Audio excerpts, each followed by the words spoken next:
영적 수련을 수행을 하는 사람이 스승을 찾는 이유가 뭐겠습니까?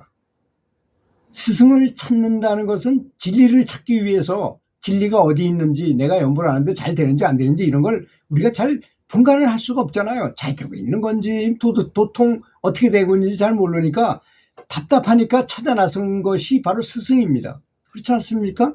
뭐 큰 스님이라든지 하여튼 뭐 스님이 아니라도 영적 등급이 높은 사람도 있으니까 그런 사람을 찾아 나섰어요. 그렇게 따져본다면, 가만히 거기에 대해서 숙고해 본다면 스승이 곧 진리구나 하는 것을 알게 돼요. 왜냐하면 진리를 찾기 위해서 스승을 찾았기 때문에 스승을 생각하는 것 자체가 진리인 것입니다.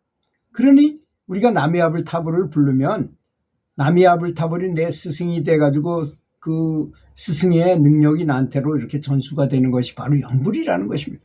연불은 대단한 것입니다. 따지고 보면 너무나 명백하고 확실한 것이 바로, 또 진보하게 되면 본인이 그걸 느낄까요? 못 느낄까요? 어떤 분은 30년 했는데도 아무런 뭔가가 없다고 자꾸 그러는데 그거는 뭔가 잘못된 수행을 한 거예요. 틀림없이. 그거는 틀림없이 뭔가 잘못된 수행을 한 거라고 저는 확신합니다. 왜냐하면 연불을 하게 되면 연불을 오래 하고 정말로 집중해가지고 내가 최선을 다해서 진짜 감사하는 마음으로 귀의해가지고 부처님께 귀의해가지고 정말로 열심히 했다면 첫째, 마음이 아주 굉장히 자비스러워질 것입니다.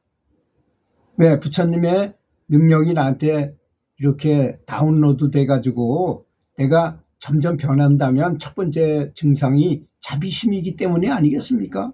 그 전에 화가 많이 났던 사람도 화가 잦아들었어. 제가 아는 어떤 보살님은요, 그렇게 열심히 연불을 했더니까 뭐 이렇게 정근을 오랫동안 했더니 어떤 사람이 앞에서 말을 했는데 유리벽이 하나 쳐진 것 같이 느껴진대요. 그게 무슨 말이겠습니까? 그 사람이 아무리 나를 공격하는 말이건 뭐 어떤 말을 해도 감정적으로 전혀 흔들리지 않는 때가 오더라는 거예요.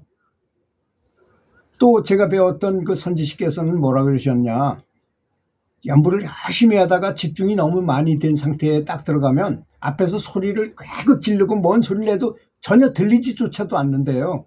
입모양은 보이는데 뭐라 그러는지 들리지도 않는데, 근데 무슨 감정적으로 대응하거나 화내거나 하겠어요. 그러니까 뭐가 잘 안 됐다는 건 원인은 다 자기한테 있다는 것도 알고, 어떤 사람이 이렇게 연불에 대해서 자세하게 설명하는 사람이 있으면 그 얘기를 좀 많이 듣는 게 좋은 것 같아요. 제 생각에. 제가 유튜브를 하는 이유는 딱 한 가지입니다. 제가 그런 걸 많이 겪었기 때문에. 저는 스승도 있으면서 연불수행을 오랫동안 한 사람이에요. 그래서 그런 걸 듣고 다른 분들하고 대화를 해보니 이건 너무나 상식적인 것을 너무 모르는구나, 이런 생각을 하게 됐어요. 너무나 안타까워. 사실 너무나 뭐라고 말할까요? 그거를 너무나 안 됐더라고요, 사람들이. 그래서 제가 이렇게 나서서 이렇게 하는 것이 그렇게 뭐 제가 이게 참 목숨을 걸고 다 좋은 직장이라고 생각하겠습니까? 무슨 뭘 하겠습니까? 안 그렇습니까? 이런다고 뭐 돈이 큰 돈 1,000만 원이 생기는 것도 아니고, 그리고 이걸 하기 위해서는 아침서부터 점심 식사 때까지는 한 4시간 이상을 고생해야 됩니다. 사실 썸네일 만들어야지, 찍어야지, 또 이 내용도 그냥 할 수가 없잖아요. 제가 이렇게 왜 끊임없이 할 수 있느냐면요, 정말 오랫동안 제가 블로그를 운영한 사람이에요. 명상가의 쉼터라는 블로그를 오랫동안 운영을 했고, 왜? 그런 걸 위해서 내가 참 답답했던 것, 내가 수행하다가 참 곤란을 겪었던 일이 얼마나 많았겠습니까? 시행착오도 많이 했고, 이런 거를 나보다 뒤에 하는 사람이 있다면, 나처럼 교사를 한 사람, 선생님을 한 사람이니까 말을 좀 조리케 할 수 있다면 좀 이렇게 설명해 줘가지고 그 사람들이 좀 도움을 줄 수 있으면 좋지 않겠는가 해서 제가 이걸 시작했던 걸 아시고, 제가 무슨 큰 인물이 되려고 하는 것도 아니고 이 점을 좀 잘 아시고 하면 좋을 것 같다는 생각이 들었어요. 그리고 스승을 대단한 사람으로 신격화하거나 숭배하기 위해서 찾는 것도 아닙니다. 무조건 스승이 시키는 대로 무조건 무슨 일이든 하기 위함도 아니지 않습니까? 그렇지 않습니까? 제가 아무리 뭐 누구를 누가 저한테 배우고 싶다 해서 와서 한다 하더라도 잘못된 걸 가르치지도 않겠지만 제가 시키는 대로만 무조건 한다고 되겠어요? 그것도 아닐 것입니다.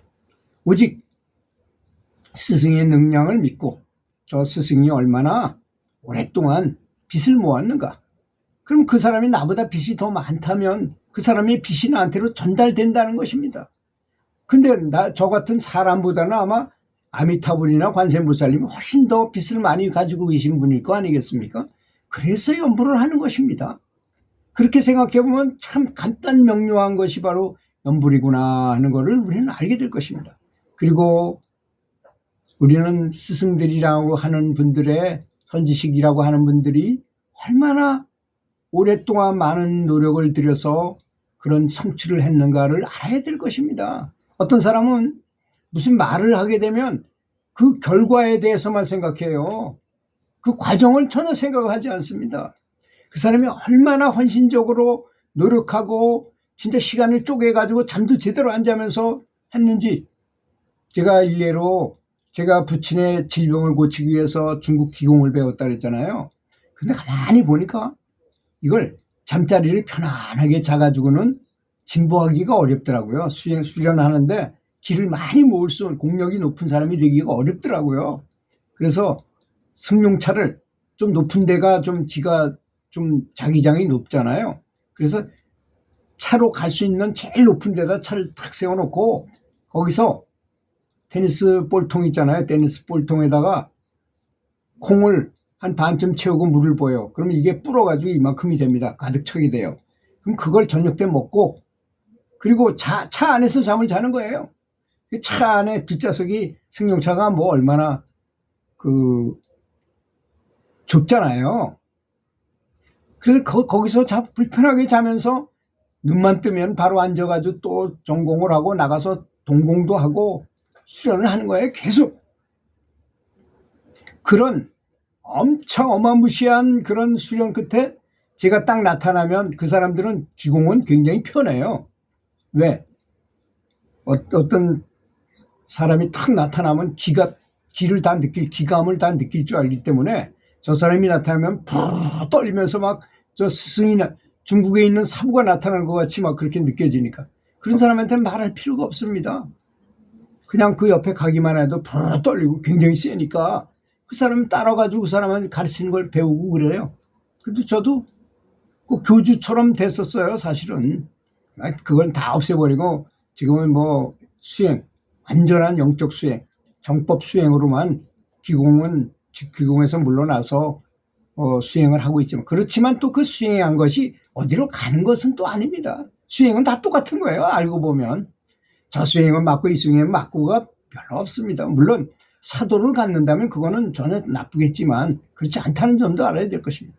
그래서 수행상의 선배를 선지식이라고 말할 수 있잖아요. 그런 선배들이 하는 소리에 그 시행착오를 통해서 그 사람들이 고통을 겪어서 겪은 것들을 잘 들으시고 타산지석을 삼는 것이 바람직할 것이라고 생각하기 때문에 제가 이 유튜브를 한다는 점을 알려드리고 싶었습니다. 들어주셔서 감사합니다.